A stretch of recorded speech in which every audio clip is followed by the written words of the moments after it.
capítulo 13. Solo me falta hablar el capítulo que se escribe por último. En su tesis, el último capítulo es el de resumen.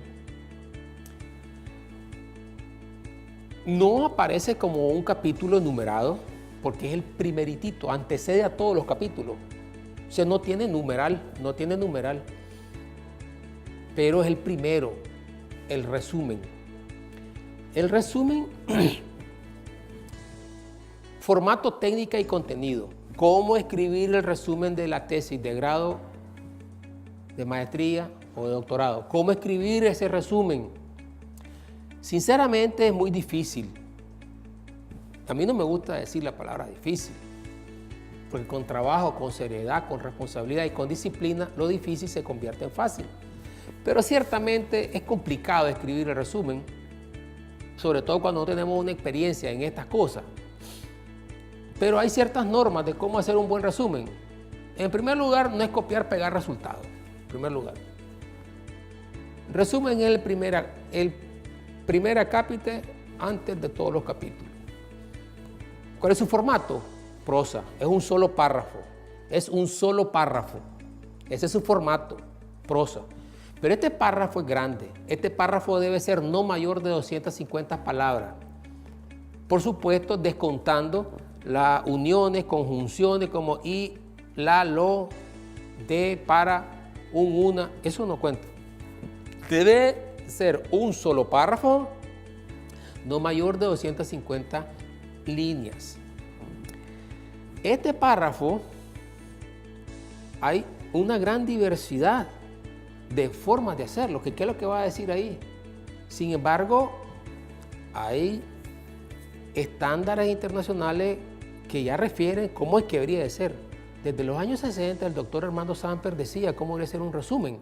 La doctora Gastel, 2008, en Nicaragua, viene y da también un contenido. ¿Cuál es el contenido del resumen? Básicamente dice el propósito como que se hizo la investigación, o sea, el objetivo general. Decir claramente para qué se hizo la investigación o por qué se hizo la investigación. Decir el cómo se hizo la investigación, que tiene que ver con los métodos, cual y cuantitativos. Decir de manera muy breve los principales análisis cual y cuantitativos realizados. Hasta ahí puede ser un parrafito como de 4 líneas, tal vez, o 5 líneas lo más. Y después viene el cuerpo del resumen, que tiene que ver con plantear los principales hallazgos, conclusiones y recomendaciones de su estudio, de su investigación. De manera que un buen resumen lo que expresa mayoritariamente son los hallazgos más relevantes de resultados, las conclusiones más puntuales y más directas y la recomendación más puntual y más directa. Ese es el cuerpo del resumen. Y le antecede el propósito y el cómo. ¿El qué? El propósito y el cómo de la investigación que se realizó. Ese es un buen resumen. Afortunadamente, ustedes en la plataforma Moodle de la maestría y doctorado, ustedes tienen una plantilla de cómo elaborar un buen resumen y dice las partes del resumen, el qué, el propósito, el cómo y los hallazgos relevantes. Lo dice, tienen una plantilla, un formato para que todo el mundo haga su resumen bien elaborado.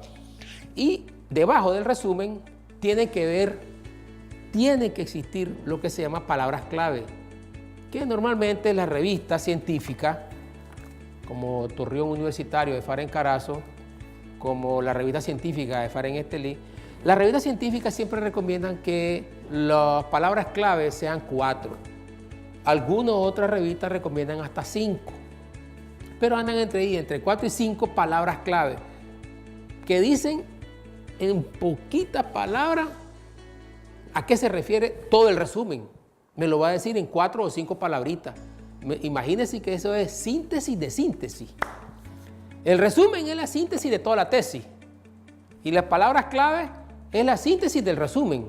Es complicado, pero de esta manera podemos llevar a la comunidad académica, podemos llevar a la sociedad nicaragüense los grandes avances que tenemos en nuestra universidad, UNAM Managua, en el ámbito de investigación científica, innovación tecnológica y emprendimientos sociales, que hemos venido desarrollando con mucho esfuerzo en los últimos 6 años y que hemos logrado constituir grandes avances, pero que necesitamos publicarlos.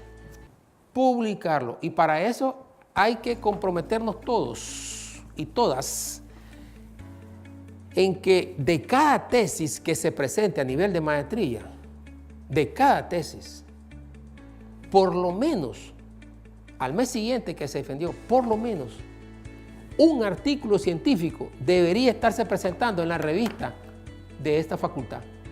Y eso es válido para todas las maestrías de UNAM Managua, no solamente para la MEDIN o para el DOCSIN.